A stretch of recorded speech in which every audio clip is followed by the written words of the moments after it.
We're the cool guys. I'm George. And I'm David. Today we're joined with Andrea Grinstead from the Irmo PD. She's a secretary with a gun. Yep. It's very true. Yep. Back again to talk with us some more about Irmo PD Yep. and all the fun things that go on there. So much fun. So welcome back. Thank you. It's good to be back. The Cool Guys isn't your average real estate podcast. Our mission is to give buyers and sellers the power of knowledge through their real estate transactions. We do this by helping first-time homebuyers realize that there are more expenses that come with owning a home than just the loan. We also understand there are many times move-up buyers and sellers have forgotten the process because it's been so long since their last real estate transaction. We make the downsizing easy. Once you get into the habit of working with us, the process becomes so smooth you won't mind to move. We are also excited to share with you what all the Midlands has to offer. To start off on topic with this episode a little bit better than what we started off with the last one. But what we're going to talk about this time is home safety and the importance of it and the different things that people can do to help protect themselves. Yes. It's the pink shirt. I mean, I'm even in all of it. Okay, you Do- get the do you first need- one. Do you need your glasses? No, I know. I mean, No, I like. Apparently, I'm blind. Are That's there what they so told thick me. you could see into the future? Yeah. No. They barely fit into the frame thing. Like they were like, we don't know if these frames are gonna work. I was like, give it a try. Give it a See try. 3 minutes into tomorrow, actually. Okay. But he's the only person I know that will walk around and can't see and not complain. Yeah, typical man. Here's how bad my vision was. Okay, my vision was so bad that when I put the glasses on, I got a headache because I could see. You could see I could clearly? see, yeah, I wasn't used to it. I was like, whoa. Like I didn't know people could see puddles. I thought you just felt the water as you were All going right. through it. Well, it's good to know. Okay, you asked the first question about home safety. All right. All right. Well, we're back on topic about home safety. Are we going? Okay. Oh Lord, it's gonna be one of those. Oh, ones. man. All right. All right, Over and, here with Stevie Wonder. Stevie's over here wondering what that computer screen says. So what are just some basic things homeowners can do, like to keep their home safe and keep it from being a potential enticement to somebody who has ulterior motives? For those less fortunate that want to take your stuff Yeah. and use a 5-finger discount to do it. Number one would be kind of if you want a good door on your house, if possible, maybe a steel door, something pretty, strong, definitely with a deadbolt. Another good thing is to keep your shrubs and stuff trimmed around your house. You don't want shrubbery to grow up. So anywhere anybody could hide behind or stand behind, that's never good. Camera systems, you can get those. Those are good. Definitely an alarm. Yeah. And not that I can say this alarm or this alarm, but if it were me, I'm gonna get the loudest, most obnoxious alarm I can find. Okay. Loud. Yeah. And do you want one of those systems that automatically calls you, or do you, or not? Well, and I think a lot of people, the misconception with alarms is that, because I've seen the commercials too, where the alarm goes off and the cop's sitting in his car and it pops up on his computer screen. Well, that doesn't happen. That's not real life. So it's typically what will happen is sometimes the alarm company will call the homeowner first, and then the homeowner will say hey, call dispatch, or hey, call the police, have the police come out, and then we get called. Okay. And depending on how long it takes for us to get called versus how long it takes for us to get the call from our dispatch, you could have maybe 5 to 10 minutes there of lag time. Yeah. So that's why I would suggest something super loud and super obnoxious, because the last thing they want you to do is to draw attention. Yeah. That's the last thing they want. Also it helps if you have dogs. I have 2.5 dogs that live in my house. 2.5? Yeah, the 0.5 is a miniature Oh, okay. Yorkie. Smallest dog, biggest attitude. Yeah. So they have saved me from, I can't tell you how many Amazon delivery drivers they've saved me from. DoorDash drivers, squirrels, plastic bags going down the sidewalk. I mean, they are so loud and obnoxious. Awesome. So talking about the dogs a little bit, a lot of people like you, they want the dog to protect them, but how often do you see it that the dog does in fact kind of prevent a person from even coming up to the home? And is that the case at all, where the person gets into the house and then they get bit by the dog, and if they get bit, what do y'all do? You just like, Well, after we stop laughing, honestly, it depends. I think that when people are, doing, like when people are going to break into your home and things like that, typically they don't want to draw a lot of attention. And so a dog is something that you probably don't want to go in there and, mess with. So I think it really just depends. It wouldn't hurt to have a dog. I mean, unless you have like one of those dogs that they break in. He's like, oh, hey, let me show you where mom keeps my jewelry. Or, so it all depends. But, I prefer having a dog because, they're just, like I said, sometimes I have to yell at them because I'm like, oh my God, you're barking at a squirrel. It's literally a squirrel. But, like I said, there's nothing like hearing an 80-pound Doberman being like, oh yeah, come on in. Come on in. We need new chew toys. So, you do this, I guess the kind of basic things that you were talking about. You keep your, your shrubbery trimmed, keep your outside lights working, right? You have an alarm. What are things inside the house that you might do, to keep it, to keep it safe either while you're away? I guess that's why you have the alarm, but even while you're there, like before you go to bed, what should a homeowner walk around and do just to be smart? Right. Even when you live in a safe neighborhood. Yeah. So what I do is, number one, I'm going to go and grab my keys and keep clicking my remote just to make sure my car's locked. Yeah. So we talked a lot about that last time. Yes, right? lock your cars. I basically just go around and like make sure your doors are locked, your windows are secured, and I leave my outside lights on. So I leave my porch lights on and I leave my backyard lights on because I want my house lit up. Yeah. Because nobody, a smart thief, and I know that's kind of a contradiction there, but they're not, like, who wants to go into the house with the floodlights that are as bright as the sun, where you can be seen? Okay. So one of my neighbors even, they're like, yeah, you leave your lights on all night. And I'm like, yeah, I do. You should too. I haven't been robbed yet. Yeah. Well, that's not true. I mean, not robbed. But, another thing that you can do is get to know your neighbors. Yeah. The neighborhood that I live in, I found a retirement community. I am the youngest person there, and I love it. It's quiet. Nobody makes any noise. And the greatest thing is I have nosy neighbors. I was working one day and I got dispatched to my own house for a suspicious person call. Okay. Yeah, and it was like, I was on the phone with my friend and they're like, prepare to copy, suspicious person, 123, whatever. And I'm like, hey, wait a minute, is that my address? And she's like, yeah, that's your address. I'm like, oh girl, let me call you back. And there were 2 kids walking around in my backyard. And the dispatch said, the person knows the homeowner, knows they're not at home. And they had actually gone, I have a 10, it's probably like an 8 or 9 foot privacy wall, brick. They had gone into my backyard and were definitely scoping out my house. Oh, wow. So we ended up getting there. And I'm like, hey, what are you guys doing? And they're like, oh, we just thought our uncle lives here. Pretty sure he doesn't. Know that for a fact. And so, because there could have been the potential for any criminal charges to come out of it, and I was working at my house, I ended up hey, get Lexington County to come for backup. Well, somehow that got translated in dispatch to Irmo PD is out with a burglary in progress and 2 are running from the house. So the next thing I know, the cavalry from Lexington County pulls in, lights, sirens, they're coming in sideways. And these 2 guys are like, well, what kind of neighborhood is this? I'm like, one where everyone's retired and minds everybody's business but their own.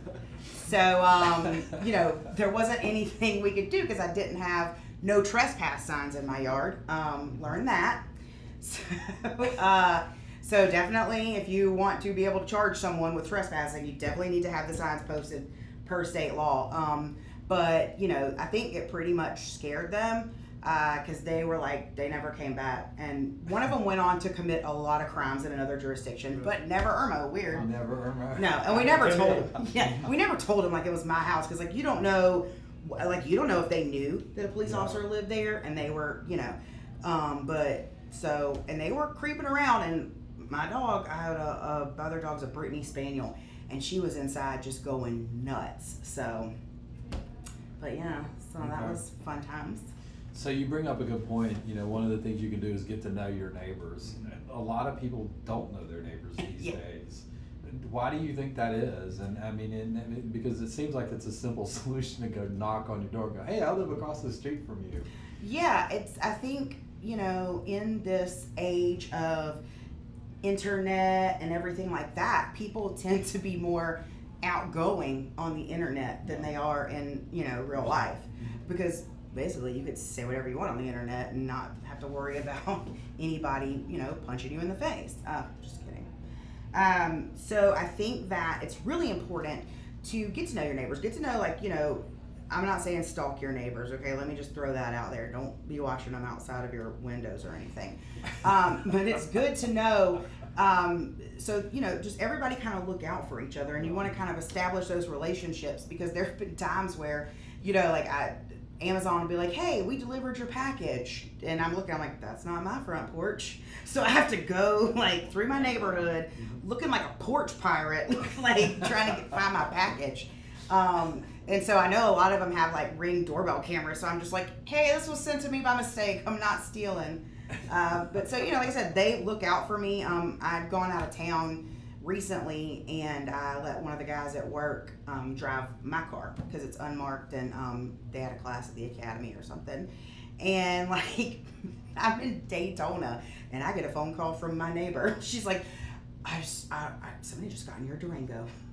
And she said, I think they got in your work car. And I'm like, was it a blonde dude? Yeah. I'm like, okay, that's Officer Larrabee. I just wanted to let you know that. So, you know, sometimes it can be aggravating, but to have people look out for each other. And then not even when you talk about crime, but like, hey, I haven't seen Miss Smith lately. Yeah. She lives alone. Her mail's piling up. A lot of times we just got to look out for each other and be better people in general. Absolutely. You had brought up package thieves earlier, and how prevalent is that in Irmo, and what can people do to prevent it? Well, the porch pirates, as we like to call them, it really comes and goes. I feel like now that we're coming into Christmas, though, and online shopping season, it will be, it'll start keeping up. So, you know, if you have cameras, obviously, or if you can have it delivered to a P.O. box or have it sent to your job if you're not going to be home, or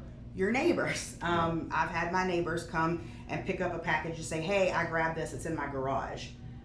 So, you know, it really just depends. Because I would like to say, oh, well, it's a main street. Nobody's going to run up on your porch and steal your package, but that is definitely not true. And then in addition to packages, just besides like having people pick up their mail, what is the risk of leaving the mail in the mailbox? And have you seen identity theft from it in this area? Yeah, so I have tell everybody, for those of you that know what checks are, I don't know if you know what these are. They're these really old things that you just write on, and like your bank will pay these people the money that you write on the check. Do you know what a check is? Yeah, I know what direct deposit is. Okay, so it's like a not so direct deposit. Yeah. So I tell them never, ever, ever put your checks. Like some people still send them out for like bills and stuff like that. Never put those in your mailbox. I always like if I have to pay taxes to the IRS, which we all have to do, unfortunately. I will take my check and take it inside the post office, because what we have found is people will go in and they'll take your mail, and if you have a check in there, like let's say you wanted to pay a bill or something, they will take your check and they'll either go and get, like you can go get a printer and like QuickBooks, and all they need is that routing number, and now they've got your account and they can start writing checks in your name, or we've even seen where they'll just take them and they'll like scratch out the name and write their name, and then some business will cash them. You're like, okay. So like, you don't want your mail to pile up, obviously, because that number one says, hey, nobody's here checking the mail. So obviously, if you can have your mail halted, forwarded, or get a neighbor to check your mail. So I would step into the area of people that keep guns at home. Mm-hmm. And, I think a lot of people do that thinking that that's a form of protection. What are some common things you would say to somebody who keeps a pistol or has a rifle in the house, thinking that somebody breaks in my house, I might defend myself? What are some words of wisdom you have for those folks? Well, obviously your right to self-defense and your right, to carry a firearm is one of our most basic and sacred rights in the United States of America. And we would encourage people that want to exercise that right to just do it responsibly. So, number one, if you're going to have a firearm, write your serial number down somewhere in case it does get stolen. With that serial number, we're able to put it into the NCIC, National Crime Information Center. So if a cop ever comes across it and runs it, it's going to come back and say, oh, hey, this gun was stolen from the Irmo Police Department. Yeah. Number two, get a safe. Get a safe, whether it's biometric. I would probably do biometric because,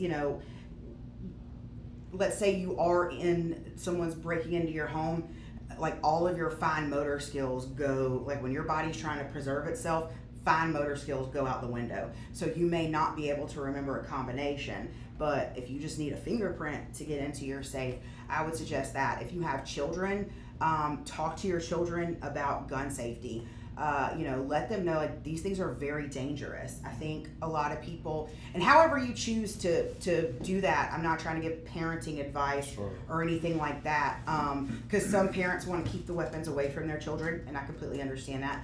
I grew up on a farm, like out in the middle of nowhere in Florida. It's not all just beaches. And so we never knew from minute to minute where, like, what you were going to walk out on the back porch and see. It could be like a snake, it could be like whatever. So my granddad would keep a shotgun by every door. And but at the same time, like, we were little, we knew that if you touch that gun without permission, then it was just not going to be a good day for you. So brought up around guns, knew how to handle them, and most importantly, knew they were dangerous. Yeah. So it's very important, to, number one, secure your weapons. We have gun locks at the police department for free. We give those things out like candy for people that want to be safe. I just think that gun owners should be responsible, and the same thing about, like we talked about last time, don't leave your gun in your car. That's where a majority of people that commit crimes with handguns are getting them. People are breaking into cars just to find guns. Even in front of people's houses? Even, anywhere. Wow. Anywhere. Especially like if you're at a hotel, people, it's, I don't want to give advice to parents on how to parent your children. But I would say, if you are going to have a firearm in the home, if you're not going to keep it up and keep it away, then, you may want to talk to your kids about, like, this is very dangerous. It's not like a video game, because we all know how kids are. They get curious, they want to play around, and that's when accidents happen. So just, if you do choose to have a firearm in your home, like I said, just be responsible. I have a niece, she stays with me. When she was younger, it really wasn't a problem, because I could throw my duty belt with my gun in my holster, and, like, sometimes I couldn't even get the gun out. So, and I'd throw it up in a closet. But now that she's, 7 or 8 years old, I gotta get a safe and put it up, because she knows, like, when she's around me, not to touch it. The guns are not a toy. They can hurt you. But I would never want her to be, just curious and mess with it and an accident happen. That concludes the first part of our second episode with Andrea Grinstead. Come back next week to hear what else she has to talk about in her second appearance on the Coal Guys Real Estate Podcast for The Average Joe.